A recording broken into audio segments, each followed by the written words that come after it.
Hi friends, this is Nikhil. So ఇవాళ నేను తీసుకోవాలనుకుంటున్న చిన్న క్లాస్ ఏంటిది అంటే జిఎస్ గురించి. అంటే మనకి ఈ జిఎస్ సిలబస్ అనేది చాలా ఇంపార్టెంట్ పార్ట్ అయిపోతుంది ఇప్పుడు రాను రాను రాబోయే అన్ని కాంపిటేటివ్ ఎగ్జామ్స్ అన్నిట్లో కూడా. ఇప్పుడు ఫర్ ఎగ్జాంపుల్, ఇప్పుడు మీరు ఉన్న కోర్సులో నేను జనరల్గా డిజైన్ చేసిన కోర్స్ ఏంటంటే మనకి ఈ ట్రాన్స్కో జెన్కో సంబంధించిన సబ్ ఇంజనీర్ ఏఈ ఎగ్జామ్స్కి ప్రిపేర్ అవ్వడానికి మీరు తీసుకున్న కోర్స్ ఏదైతే ఉంది, ఇది మీరు ఇందులో ఉన్న కంటెంట్తో ఈ కేవలం ట్రాన్స్కో మాత్రమే మీరు రాయాలి కదా. You will be appearing for SSC JE కూడా పోతారు. అది కాకుండా ఇప్పుడు మన స్టేట్లోనే ఇప్పుడు టీఎస్పిఎస్సి ఉన్నది, అవునా? టీఎస్పిఎస్సి ఉన్నది. ఈ టీఎస్పిఎస్సి నుంచి ఇప్పుడు కూడా నెక్స్ట్ ఏవో కొన్ని 400+ పోస్టులు వస్తున్నాయని చెప్పి కూడా మున్సిపల్ డిపార్ట్మెంట్లో న్యూస్లు వస్తున్నాయి. ఇప్పుడు నాకు దాని గురించి డీటెయిల్స్ ఏం తెలియదు, నన్ను అడగకండి. బట్ ఇప్పుడు అన్ని ఏఈ పోస్టులు వస్తున్నాయి, ఏఈ పోస్టులు వస్తున్నాయంటే దాంట్లో అట్లీస్ట్ కొన్ని ఎలక్ట్రికల్ పోస్టులు అయితే ఉంటుంది. మరీ ఎలక్ట్రికల్ పోస్టులు లేకుండా అయితే ఏది నడవదు. ఉంటుందని నా గెస్సింగ్, అంటే లేకపోతే మళ్ళీ నన్ను అడగద్దు, బట్ ఉంటుందని నా గెస్సింగ్. సో అదొకటే కాకుండా ఇప్పుడు కొంతమంది హెచ్ఎండబ్ల్యూఎస్ఎస్బి కూడా, ఓకే, హెచ్ఎండబ్ల్యూఎస్ నోటిఫికేషన్ కూడా అప్లై చేసుకున్నారు. కోర్స్ ఇది పెద్ద సిగ్నిఫికెంట్ కాదనుకోండి, ఎందుకంటే 4 పోస్టులే ఉన్నాయి. సో 4 పోస్ట్ అంటే పెద్ద దాని గురించి తీయాల్సిన అవసరం లేదు. బట్ అది తప్పిస్తే జనరల్గా ఇప్పుడు ఏ ఎగ్జామ్కి పోవాలనుకున్నా కూడా, ఫర్ ఎగ్జాంపుల్ ఇప్పుడు ఇంకొక పిఎస్యూస్ తీసుకోండి. ఇప్పుడు ఎన్ఎల్సి, నైవేలి లిగ్నైట్ కార్పొరేషన్ ఉండే, వైజాగ్ స్టీల్ ఉండేది, వైజాగ్ స్టీల్ ఒకటి, మళ్ళీ రీసెంట్లీ ఒకటి సెబీలో కూడా పడింది గ్రాడ్యుయేట్స్కి. సెబీలో కూడా securities exchange bureau of India అని చెప్పేసి, ఇది గ్రాడ్యుయేట్స్కి. సో ఇట్లా సెంట్రల్ లెవెల్ పిఎస్యూస్లో కూడా, వీటిల్లో కూడా మనకి పోస్టులు పడుతున్నాయి. పడ్డప్పుడు ఏంటంటే మనకి టెక్నికల్ సిలబస్ ఉంటుంది, జనరల్గా టెక్నికల్ సిలబస్ ఉంటుంది, ప్లస్ నాన్ టెక్నికల్ పార్ట్ కూడా ఉంటుంది. ఈ నాన్ టెక్నికల్ అనగానే బేసిక్ ఏముంటుందని అంటే దీంట్లో ఈ మ్యాథమెటిక్స్ బేస్డ్ అంటే ఈ అరిథమెటిక్, క్వాంటిటివ్ యాప్టిట్యూడ్, ఓకే, అలాంటివి. అది కాకుండా నాన్ మ్యాథమెటిక్స్ అని అంటే రీజనింగ్ బేస్డ్, తెలుసు కదా, బ్లడ్ రిలేషన్స్, ఆ బొమ్మలు ఇచ్చి నెక్స్ట్ సిరీస్లో ఏమొస్తుందని కనుక్కోమండము, ఆ రీజనింగ్ బేస్డ్వి. అది కాకుండా నెక్స్ట్ డేటా ఇంటర్ప్రిటేషన్ అని చెప్పేసి, ఓకే, డేటా ఇంటర్ప్రిటేషన్ అంటే పై చార్ట్స్, గ్రాఫ్స్, బార్స్ అవన్నీ ఇచ్చేసి పర్సంటేజ్ కనుక్కోమన్నాం, ఇలాంటివి. అది కాకుండా ఇంకా రికార్డ్ అయిపోయింది. అది కాకుండా ఇంకా మనకి ఇట్లా నాన్ టెక్నికల్ అంటే ఇదొక పార్ట్. ఇంకొక పార్ట్ వచ్చేసి ఏంటంటే మనకి జిఎస్, జనరల్ స్టడీస్ కూడా ఉంటుంది. ఈ జనరల్ స్టడీస్లో 2 పార్ట్స్ ఉంటాయి. స్టాటిక్ పార్ట్ ఒకటి ఉంటుంది ఎప్పుడైనా కానీ, ఇంకొకటి కరెంట్ పార్ట్ ఉంటుంది. కరెంట్ పార్ట్ అంటే కరెంట్ అఫైర్స్ మనకు తెలిసిందే. స్టాటిక్ పార్ట్ అంటే కరెంట్ అఫైర్స్ కానిది. కరెంట్ అఫైర్స్ కానిది జిఎస్లో ఏముంటుంది, జస్ట్ లైక్ దట్. ఇప్పుడు కాన్స్టిట్యూషన్ ఆఫ్ ఇండియా అంటే ఏంటిది, దాంట్లో ఎన్ని సెక్షన్స్ ఉంటాయి, ఎన్ని ఆర్టికల్స్ ఉంటాయి, అలా. లేకపోతే history of India, Indian history point of వ్యూలో అలా. ఇప్పుడు హిస్టరీ అంటే ఇది కరెంట్ డెవలప్మెంట్స్ కావు కదా, ఎప్పుడో జరిగినవి. సో అలాంటి ఆస్పెక్ట్స్ ఇట్లా జిఎస్లో కవర్ అవుతుంటాయి అన్నమాట. అర్థమైందా? సో మనకి టెక్నికల్ ఎంత బాగున్నా కూడా ఇప్పుడు వస్తున్న రోజుల్లో మీరు ఇప్పుడు ఒకటి ట్రాన్స్కో జెన్కో పక్కన పెట్టండి మీరు, ఓకే డియర్ స్టూడెంట్స్, ట్రాన్స్కో జెన్కోలు ఇవి పక్కన పెట్టండి. ఇది ఒక అద్భుతమైన ఎగ్జామ్స్, అందుకే అవి నీకు పోస్టులు అనేది తొందరగా పడవు. ఇప్పుడున్న పరిస్థితులను చూస్తే కూడా అప్పుడే తొందరలో మనకి ఏం పోస్టులు పడే పరిస్థితి అయితే కనిపించట్లేదు కదా. సో ఇలాంటి సిచ్యువేషన్లో ఏంటంటే మనము we must be all weather ready అన్నట్టుగా మనం ఉండాలన్నమాట. సో టెక్నికల్ పోర్షన్ ప్రిపేర్ అవుతారు మీరు మాత్రమే కాదు. ఇప్పుడు మన దగ్గర గేట్ ప్రిపేర్ అయ్యే క్యాండిడేట్స్ బోల్డ్ మంది ఉన్నారు. గేట్ ఐఏఎస్ ప్రిపేర్ అయ్యేటోళ్ళు, వాళ్ళు వచ్చేసి టెక్నికల్ కొట్టేస్తారు. సరే, ఇప్పటిదాకా నేను ట్రాన్స్కో జెన్కోలు అద్భుతం ఎందుకన్నానంటే మీకు తెలిసిందే, అది 70 క్వశ్చన్స్ టెక్నికల్ ఉంటాయి, 30 క్వశ్చన్స్ నాన్ టెక్నికల్, లేదా 80 questions technical, 20 questions non technical. ఆ నాన్ టెక్నికల్లో కూడా మళ్ళీ ఈ పోర్షన్ ఎక్కువ ఉంటుంది. మళ్ళీ ఏది ఈ మ్యాథమెటిక్స్, జిఎస్ పోర్షన్ మహా అయితే ఒక 2-3 క్వశ్చన్స్, మహా అయితే 5 క్వశ్చన్లు. వీటిలో మళ్ళీ నో నెగిటివ్ మార్కింగ్, కళ్ళు మూసుకొని ఏదోటి పెట్టినా తగులుతుంది. సో అందుకని ఇది పెద్ద నెగ్లిజిబుల్ పార్ట్. అందుకే మనకి టెక్నికల్ నేర్చుకుంటే సరిపోతుంది. కానీ మీరు ఎప్పుడు ఇలా ప్రిపేర్ అవ్వకూడదు. తెలివైన ఆస్పిరెంట్ ఎప్పుడైనా కానీ ఆల్ ఇన్ వన్ అప్రోచ్ ఉంటుంది అనమాట. So all in one approach అంటే ఏంది, జేఈ అయినా సరే, టీఎస్పీఎస్సీ అయినా సరే, ఇతర పిఎస్యూస్ అయినా కానీ టెక్నికల్ రాసేవాళ్ళు బోల్డ్ మంది ఉన్నారు. కానీ మనకి ఒక ట్రాన్స్కో జెన్కోస్ పక్కన పెట్టేస్తే వేరే ఆపర్చునిటీస్ అన్నీ కూడా టెక్నికల్ ప్లస్ నాన్ టెక్నికల్. ఇప్పుడు ఈ నాన్ టెక్నికల్ పార్ట్ ఎవరైతే కిల్ చేస్తారో వాళ్ళకి మాత్రమే సాధ్యపడుతుంది. సో దాంట్లో వచ్చేసి ఈ పార్ట్ వచ్చేసి ఈ పార్ట్ కొంత ఓకే. కోర్స్ నేను టెక్నికల్ ఫ్యాకల్టీని, నాన్ టెక్నికల్ ఫ్యాకల్టీ కాదు. బట్ నాకున్న కాంపిటేటివ్ ఎగ్జామ్స్ ఎక్స్పీరియన్స్తోని నేను మీకు కొన్ని వాల్యుబుల్ గైడెన్స్, ఒక ఇన్పుట్స్ ఇవ్వాలని అనుకుంటున్నాను, ఎస్పెషలీ నాన్ టెక్నికల్ పార్ట్ గురించి. అందుకే ఈ వీడియో మీకు పెట్టడం జరిగింది. సో దీంట్లో వచ్చేసి నేను ఏం చేస్తున్నానంటే ఇక్కడ మన టీఎస్పీఎస్సీకి సంబంధించిన సిలబస్ తీసుకుంటున్నాను. ఓకే, టీఎస్పీఎస్సీకి సంబంధించిన general studies and general abilities. Okay, దీని యొక్క సిలబస్ తీసుకుంటున్నాను. ఇప్పుడు మరి ఎన్ఎల్సి, వైజాగ్ స్టీలు ఇవన్నీ అన్నారు కదా సార్, ఎస్ఎస్సిజి అన్నారు కదా, మరి ఈ సిలబస్ తీసుకోలేదు ఎందుకనంటే ఇక్కడ నేను చెప్పేస్తున్నాను, ఇక్కడ మీకు తెలంగాణ అని ఉన్న పాయింట్స్ ఉన్నాయి కదా, ఇవి తీసేయండి. అవి తీసేస్తే అంటే తెలంగాణకు సంబంధం లేని మిగతా అన్నీ మీకు దాంట్లో 100% కవర్ అవుతాయి. అర్థమైందా? అంటే మన టీఎస్పీఎస్సీ జిఎస్కి వేరే జిఎస్కి డిఫరెన్స్ ఏంటంటే వేరే దాంట్లో తెలంగాణ అని స్పెసిఫిక్గా అడగరు. మన దగ్గర Telangana history, Telangana movement, Telangana formation, ఇది వీటి గురించి స్పెసిఫిక్ కాన్సన్ట్రేషన్ అనేది ఉంటుంది. సో మనం దీని గురించి నేను ఎక్స్ప్లెయిన్ చేస్తాను కాబట్టి ఆటోమేటిక్గా మీకు వేరే వాటికి సంబంధించిన మీకు ఐడియాస్ కూడా ఆటోమేటిక్గా వచ్చేస్తుంటాయి అన్నమాట. ఓకే, సో ఇందులో భాగంగా ఇప్పుడు ఫస్ట్ పోదాం. సో ఇది యాక్చువల్గా మన నోటిఫికేషన్లో ఉన్న సీక్వెన్స్ ప్రకారం కాదు, కానీ నేను ఒక స్ట్రాటజిక్ పాయింట్ ఆఫ్ వ్యూలో ఇదంతా కూడా నేను ఒక సీక్వెన్స్లో అరేంజ్ చేయడం జరిగింది. రైట్. సో దీంట్లో ఫస్ట్ తీసుకుంటే నేను ఇక్కడ ఏం రాశాను, ఇక్కడ ఏముంది, రెండు వచ్చేసి కరెంట్ అఫైర్స్ పార్ట్ ఉందమ్మా. ఓకే, ఇక్కడ కరెంట్ అఫైర్స్ పార్ట్ ఉన్నది. Just a minute, I will erase all these things. ఇక్కడ ఇదంతా అనవసరము, సో దట్ నేను మళ్ళీ రాస్తూ నేను మీకు క్లియర్గా చెప్తూ ఉండొచ్చు.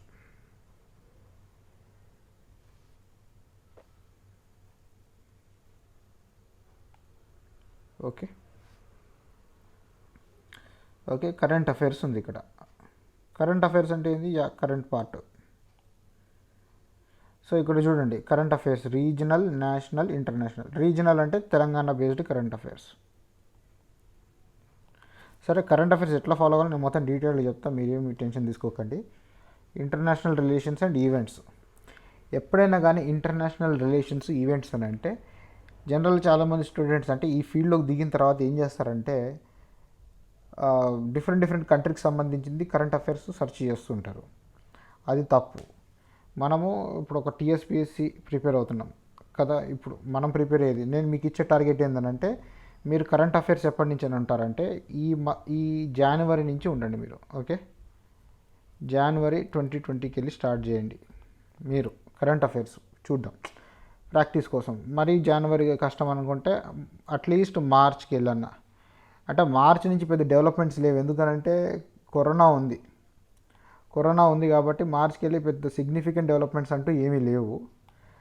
సో సార్ అట్లీస్ట్ అంటే ఇప్పుడు ఈ జూలై, ఓకే, ఆర్ ఫైనల్ నేను మీకు ఇచ్చేది జూలై, ఎందుకంటే మీరు ఇంకా రాసేయాల్సిన ఎగ్జామ్స్ అని ఇంకా చాలా ముందు ఉన్నాయి కాబట్టి అట్లీస్ట్ ఈ జూలై 2020 అంటే ఇప్పుడు మనం ఆగస్టులో ఉన్నాం, అంటే జూలై పోయిన నెల అయిపోయింది.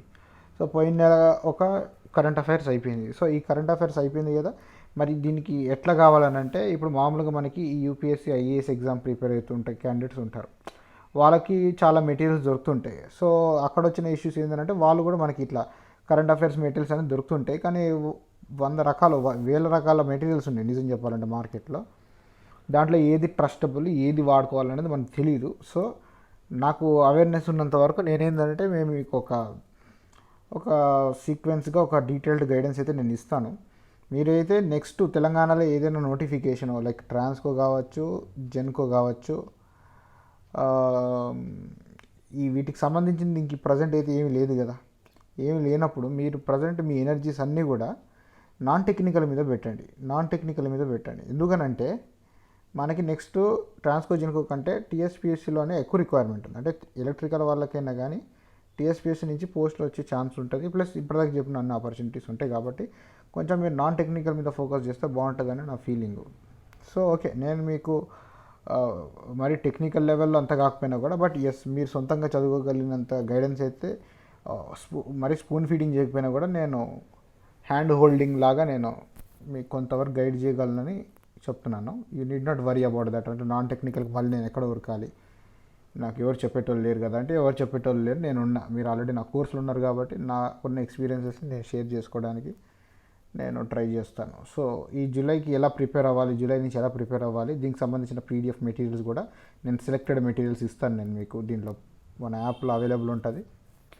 యాప్లో వచ్చేసి డౌన్లోడ్ చేసుకోవడానికి ఉండదు కాబట్టి నేను ఏం చేస్తానంటే నేను మీకు లింక్ ప్రొవైడ్ చేస్తాను. ఓకే, మీకు లింక్ అలా ప్రొవైడ్ చేస్తాను. We will discuss about that later. నేను దాని గురించి మళ్ళీ నేను మీతో కాంటాక్ట్ అవుతాను some or the other way. Right. So అది కరెంట్ అఫైర్స్ వరకు వచ్చేది. ఇంటర్నేషనల్ రిలేషన్స్ అండ్ ఈవెంట్స్ కూడా చాలా ఇంపార్టెంట్. అంటే ఏదైతే ఇండియాతోని అంటే ఇంటర్నేషనల్లో జరిగే ఏదైనా కానీ మన ఇండియాకి అది ఏ విధంగా ఎఫెక్ట్ అవుతుంది అనేటివి, అలాంటి ఇంటర్నేషనల్ ఈవెంట్స్ మాత్రమే మనము కన్సిడరేషన్లోకి తీసుకోవాల్సి వస్తుంది. ఫర్ ఎగ్జాంపుల్ నిన్న లెబనాన్ బెయిరూట్లో ఒకటి పెద్ద బాంబ్ బ్లాస్ట్ జరిగిందని అన్నది. ఇప్పుడు దాని గురించి పెద్ద సీరియస్గా చదవాల్సిన అవసరం లేదు. మీరు ఇక్కడ తెలుసుకోవాల్సింది ఏంటంటే ఇది ఇంటర్నేషనల్ వైడ్ బాగా పాపులారిటీ సంబంధించిన ఈవెంట్ కాబట్టి బెయిరూట్ సిటీ ఎక్కడ ఉంది, ఇది లెబనాన్ అనబడే ఒక కంట్రీ ఉంది. ఓకే, ఈ లెబనాన్ కంట్రీ ఎక్కడ ఉంటుంది? లెబనాన్ అంటే మిడిల్ ఈస్ట్ కంట్రీ. ఇది జియోగ్రఫికల్గా చూస్తే ఎక్కడ ఉంటుంది? మెడిటరేనియన్ సీ పక్కనే ఉంటుంది. ఓకే, సౌదీ అరేబియా దాని కింద ఉంటుంది. సో ఇట్లా కొంత బేసిక్ ఐడియా గుర్తుపెట్టుకుంటే చాలు. నెక్స్ట్, బాంబ్ యాక్సిడెంట్ జరిగింది, ఎందువల్ల జరిగింది? అమోనియం నైట్రేట్ అనబడే ఒక కెమికల్ కాంపౌండ్ అనేది ఎక్స్ప్లోడ్ అవడం జరిగింది.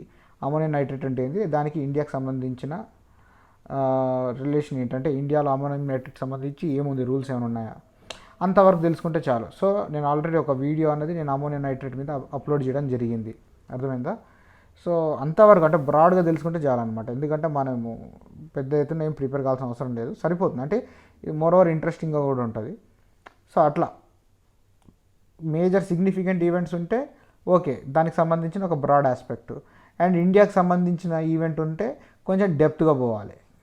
ఫర్ ఎగ్జాంపుల్ ఇప్పుడు India China Galwan valley stand of, ఇప్పుడు మన రీసెంట్లీ పెద్ద హైలైట్ కదా ఇండియా చైనా బార్డర్లో. ఇప్పుడు గాల్వాన్ వ్యాలీ, ఈ గాల్వాన్ వ్యాలీ ఎక్కడ ఉంది? లదాఖ్లో ఉంది. సో ఈ గాల్వాన్ వ్యాలీ దగ్గర ఏముంది అసలు, యాక్చువల్లీ ఏముంది ఇక్కడ? ఈ ప్యాంగాంగ్ సో లేక్ ఉన్నది. ప్యాంగాంగ్ సో లేక్ అని చెప్పేసి ఒకటి ఉన్నది. ఈ ప్యాంగాంగ్ సో లేక్ సంబంధించి ఒక చాలా చాలా ఇంపార్టెంట్ బిట్ వస్తుంది మనకి, ఎంసీక్యూ ఉంటుంది. ఏంటంటే ఈ ప్యాంగాంగ్ సో లేక్ ఏదైతే ఉందో ఇది లేక్ అనుకుంటే, ఈ ప్యాంగాంగ్ సో లేక్ అనుకుంటే first point geography, environment geography point of వ్యూలో చూసుకుంటే this is not a fresh water lake, this is a salt water lake. Okay, salt water lake. And అది కూడా ఎలాంటి salt water lake? Almost India's largest salt water lake ఇది. Okay, India's largest salt water lake. Next వచ్చేసి ఈ గాల్వాన్ వ్యాలీలోని దగ్గర ఉన్న ఈ ప్యాంగాంగ్ సో లేక్ నుంచే ఇండియా చైనా బార్డర్ కూడా కాదు, దాన్ని ఎల్ఏసి అని అంటారనమాట, లైన్ ఆఫ్ యాక్చువల్ కంట్రోల్ అనమాట. అంటే దీని మీనింగ్ ఏంటంటే ఒకసారి ఇండియా ఈ top Jammu and Kashmir region ఒక మ్యాప్ లాగా ఇట్లా డ్రా చేసుకుంటే కనుక సంథింగ్ ఇట్లా ఉంటుంది కదా. ఏదో నాకు అంత ఐడియా లేదు, బట్ బాగానే వచ్చింది. రైట్, వెరీ గుడ్, సూపర్ వచ్చింది. సో దీంట్లో చూసుకుంటే ఒక్కసారి నేను జస్ట్ ఒక బ్రీఫ్గా చెప్తాను. దీంట్లో వచ్చేసి ఏంటంటే ఇప్పుడు రెండు కొమ్ములు ఉన్నాయి, ఇటో కొమ్ము. ఓకే, ఇప్పుడు ఇటో కొమ్ము కదా, ఇప్పుడు ఇటు సైడ్ ఎవరున్నారు మనకి? చైనా ఉంది, రైట్. ఇటు పక్కన ఎవరున్నారు మనకి? ఇటు పక్కన ఇది పాక్. ఓకే, పాక్. అండ్ ఇండియాకి యాక్చువల్గా ఇది ఇండియా అనుకుంటే ఇక్కడ ఒక చిన్న పోర్షన్ వరకు మనకి ఇంకోటి తజికిస్తాన్ అనబడే కంట్రీతో కూడా బార్డర్ వస్తుంది. అది సెంట్రల్ ఏషియన్ కంట్రీ అనమాట. అంటే ఈ పాకిస్తాన్ పైన ఉంటుంది తజికిస్తాన్ అని. That's a different issue. Okay, so ఇప్పుడు వచ్చేసి ఏంటంటే ఒకసారి ఏంటంటే మనకి తరచుగా ఈ ఇంటర్నేషనల్ రిలేషన్స్ చాలా మనకి ఇంపార్టెంట్ ఆస్పెక్ట్. ఎందుకనంటే ఇప్పుడు ఈ సిలబస్లో చూసుకుంటే ఇంటర్నేషనల్ రిలేషన్స్ అండ్ ఈవెంట్స్ అని సపరేట్ పాయింటే ఇచ్చింది. అంటే మనకి ఇంటర్నేషనల్ రిలేషన్స్ అనేది సిగ్నిఫికెంట్గా క్వశ్చన్స్ రావడానికి ఛాన్స్ ఉన్నది. ఇప్పుడు international relations which effects Indian interest, అంటే ఇండియాకి సంబంధించినటువంటి ఇంట్రెస్ట్ని ఎఫెక్ట్ చేసే ఈవెంట్స్ ఏమున్నాయి, మనకి బార్డర్ ఇష్యూయే మేజర్గా ఉన్నది. ఇండియా పాకిస్తాన్ బార్డర్ ఇష్యూ మనకి సిగ్నిఫికెంట్గా మనకి ఏమైనా ఎఫెక్ట్ ఇచ్చేటువంటి ఈవెంట్ కదా. సో ఈ పాకిస్తాన్ అండ్ చైనా ఇష్యూస్ అనేది మనం చూసుకోవాల్సి ఉంటుంది అన్నట్టు. సో నేను బేసిక్ ఐడియా ఇస్తున్నాను, అంటే మనం ముందు నేను ఏమైనా కొన్ని క్లాసెస్ అప్లోడ్ చేయడానికి ప్రయత్నం కూడా చేస్తాను. ఆ ప్రాసెస్లో మీకు ఇంకా కొంత బెటర్గా అవగాహన వస్తుందని నేను అనుకుంటున్నాను. సో మనకు తెలిసింది అఫీషియల్గా this is India Pakistan border, అవునా, ఇది ఇండియా పాకిస్తాన్ బార్డర్, ఇది ఇండియా పాకిస్తాన్ బార్డర్ అఫీషియల్గా. ఓకే, ఆల్మోస్ట్ ఇదంతా ఇండియా పాకిస్తాన్ బార్డర్. దీని అఫీషియల్ ఇండియా పాకిస్తాన్ బార్డర్ని ఏమంటారంటే రాడ్ క్లిఫ్ లైన్ అంటారు. ఏమంటారు? Rod cliff line. Rod cliff అంటే ఈ రాడ్ క్లిఫ్ అనే పర్సన్ ఎవరైతే ఉన్నారో, ఈ రాడ్ క్లిఫ్ అనేటోడు అతను ఒక ఆర్టిస్ట్ అన్నట్టు. ఆర్టిస్టు లేదా కార్టోగ్రాఫర్ అని కూడా అంటారు. కార్టోగ్రాఫర్ అంటే ఎవరైతే ఈ మ్యాప్లను డ్రా చేస్తారో వాళ్ళని కార్టోగ్రాఫర్స్ అని అంటారు అన్నట్టు. కార్టోగ్రఫీ అంటే the art of making maps అనమాట, కార్టోగ్రఫీ. అర్థమవుతుందా? నేను నీట్గా రాయను, బట్ నేను మాట్లాడే వర్డ్ మీకు అర్థమవుతుందని నా ఫీలింగ్, రైట్? సో ఈ కార్టోగ్రఫీ. సరే, ఈ వీడియో కొంచెం లెంత్ ఎక్కువైపోతుంది. We will try to do it in the next video.